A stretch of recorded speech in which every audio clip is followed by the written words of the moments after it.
밀양 의령 함안 창녕 국회의원 원내부대표 박상웅입니다. 정부는 반도체를 정치의 인질로 삼지 말길 부탁드립니다. 대한민국 반도체가 정치의 손에 끌려가고 있습니다.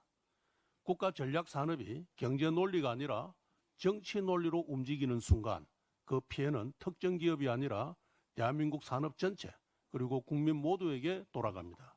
지난 24일 김용범 대통령 비서실 정책실장은 삼성전자와 SK하이닉스의 지방 반도체 클러스터 투자 논의가 마무리 단계에 있다고 밝혔습니다. 여권 인사들은 투자 발표 시점과 지역까지 거론하고 있고 대통령은 대기업 총수들을 잇따라 만나고 있습니다. 기업이 결정해야 할 투자 입지를 정치가 먼저 흘리고 정치가 먼저 방향을 정하고 기업은 뒤따라 설명하는 구조가 되고 있습니다. 이것이 바로 관치입니다. 이재명 대통령은 올해 신년 기자회견에서 분명히 말했습니다. 기업은 돈이 되면 부모가 말려도 하고 돈이 안 되면 자식이 부탁해도 안 한다. 맞는 말입니다. 그런데 지금 정부가 하고 있는 일은 정반대입니다. 그때 이재명 대통령은 시장을 이야기했고 지금은 이재명 정부는 정치를 앞세우고 있습니다.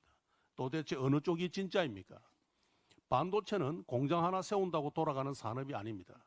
전력, 용수, 전문 인력, 협력업체, 물류, 정주 여건, 소부장 생태계가 한 몸처럼 움직여야 하는 국가 총력 산업입니다.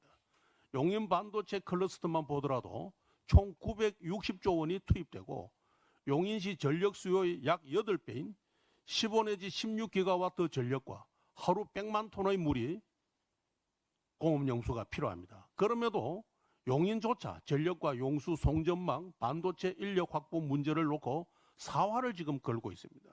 그만큼 반도체 입지는 정치적 구호로 결정할 수 있는 문제가 아닙니다. 그런데 정부는 무엇을 근거로 호남에서는 가능하다고 말하는 겁니까? 전력은 확보되었습니까? 용수는 검증되었습니까? 전문 인력과 협력사 생태계는 준비되었습니까? 기업의 투자 타당성 검토가 끝나기도 전에 정치권이 먼저 지역을 말하고 발표 시점을 말하고 대통령실이 분위기를 띄우는 것은 국가 전략 산업을 선거용 이벤트로 소비하고 있는 것입니다. 더 심각한 것은 산업 정책의 균형이 무너지고 있다는 점입니다. 특정 지역의 국가 핵심 산업과 정책 인센티브가 집중되는 순간 다른 지역의 미래 성장 기회는 상대적으로 위축될 수밖에 없습니다. 당초 대구에 8천억을 들여 짓기로 했던 SK 컨소시엄의 AI 데이터 센터 건립 사업이 사실상 무산된 것도 이런 우려를 더욱 키우고 있습니다. 한쪽에서는 반도체 클러스터가 거론되고 다른 한쪽에서는 데이터 센터 사업이 흔들립니다. 이것이 과연 우연이겠습니까? 민주당은 후반기 원구성이 마무리되는 대로 국회에 계류 중인 재생에너지 자립도시 특별법을 최우선 처리하려고 하는 움직임을 보이고 있습니다. 반도체도 호남, 재생에너지 자립도시도 호남입니다. 어느 국민이 이걸 단순한 사업정책으로만 보겠습니까? 분명히 말씀드립니다. 국민의힘은 균형 발전을 원하고 있습니다. 결코 호남의 발전을 반대하는 것이 아닙니다. 호남도 영남도 나머지 지역도 함께 성장해야 합니다. 대한민국 산업정책은 지역을 갈라 표를 계산하는 방식이 아니라 국가 전체의 경쟁력을 키우는 방법으로 설계되어야 합니다. 이재명 대통령과 민주당의 엄중히 경고합니다. 반도체는 정권의 이벤트가 아닙니다. 반도체는 대한민국 경제의 심장입니다.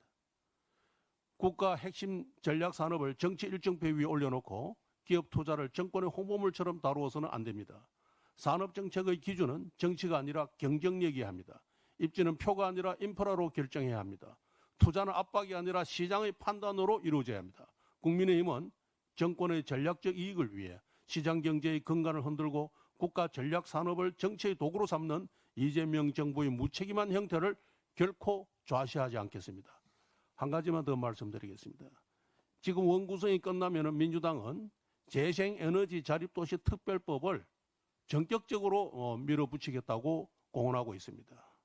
이건 지난 11월 산자위 법안심사소위에서도 심각하게 거론된 바가 있습니다. 당시에 저는 유럽조차 아리백 중심 체계로는 미래 산업을 담보할 수 없다는 판단 아래 무탄소 전원 체계인 CF100으로 이동하고 있다고 밝힌 바가 있습니다.